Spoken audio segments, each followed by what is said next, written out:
Good evening, my name's Alex Campbell and you're watching the 8th episode of Dissecting Trek.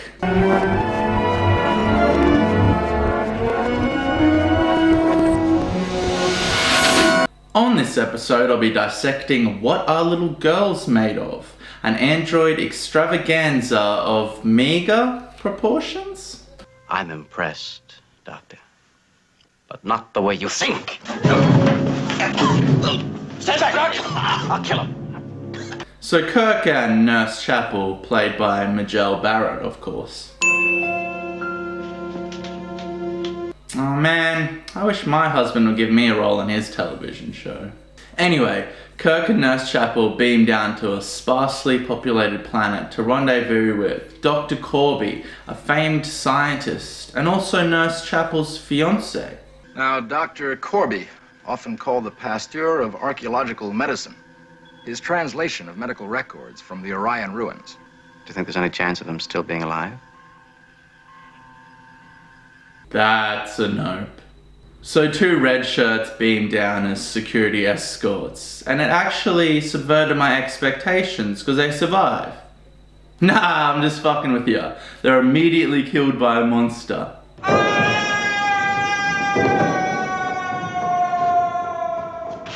Careful, please, careful. Is there a path down there? There's no hope, Captain. It's bottomless. You must have slipped. Kirk out.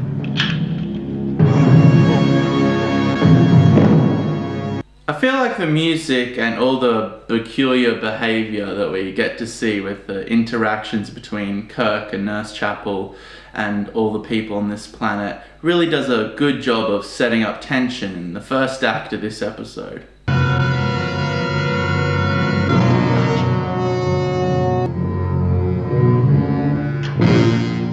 A scuffle quickly ensues after Nurse Chapel and Kirk meet up with Dr. Corby. Drop it. And there's a rather effective reveal that Dr. Corby's assistant is actually an android!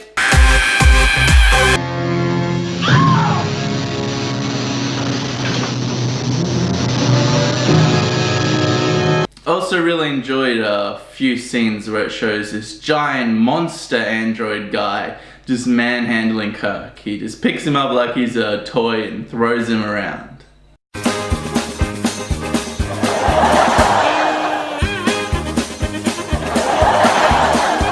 In true 60s sci-fi fashion, we also get a scantily clad android woman. I've heard people say that too much of anything is not good for you, baby. But I don't know about that. I'm like Dr. Brown, an android. A sex android? Variation in skin tones. The flesh has warmth. There's even a pulse. Physical sensation. How convenient. That's great. So then Dr. Corby places Kirk and a green gulpy human-shaped blob on a platform and spins it really quickly. And that makes an android doppelganger of Kirk. Ah, science.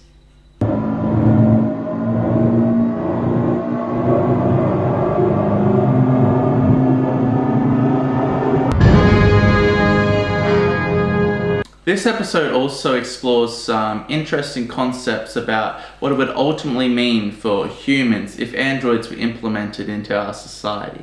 No one need ever die again. No disease, no deformities, or even fear can be programmed away and replaced with joy. I'm offering you a practical heaven, a new paradise, and all I need is your help. So real Kirk escapes after they make the android doppelganger of him, and there's a scene where he rips off a stalactite? Let's just roll with stalactite for the sake of it. He rips off a stalactite to fight the giant monster android guy. And there are a few shots where all I could see was Kirk holding what looked like a giant dildo.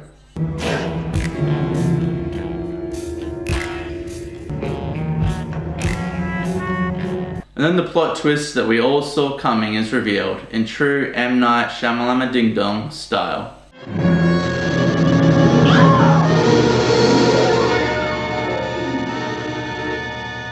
Corby's an android. Of course Corby's an android. Of course!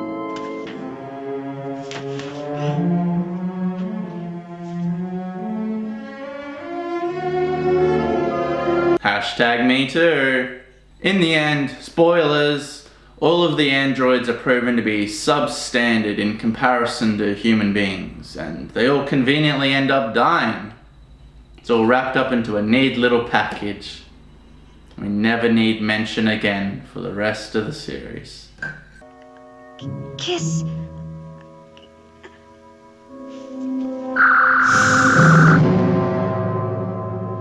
In conclusion, I think this episode was pretty average. Didn't really bring anything interesting to the table. Wasn't horrible, but wasn't one of the greats. I did really enjoy the actor who played Corby's performance. I thought it was very entertaining, and the whole time he felt very familiar to me. But then when I looked up his filmography, I didn't recognize a movie or a television show that I'd seen him in. So I don't know, that was weird. It's still me, Christine. Roger. I'm in here. You can't imagine how it was. I also think this episode was lacking Bones and Spock. I think Kirk's character works best in conjunction with those two characters. And the dynamic between the three of them is my favorite aspect of the original series. Their three indifferent personalities just make for a entertaining, comical experience. I love it. The ship's food concentrates would have been exhausted in a year or so. By which time he would have been eating fruits, vegetables, Probes and of nuts. faces indicate very little And edible probes plant have life. been known to be wrong, Doctor, Mr. are you Spock. speaking scientifically or emotionally? Gentlemen. Thank you for watching, and it'd really help out if you could like, subscribe, and in the comments tell me how I got all the facts wrong and how my opinion is null and void. Thank you, and good night.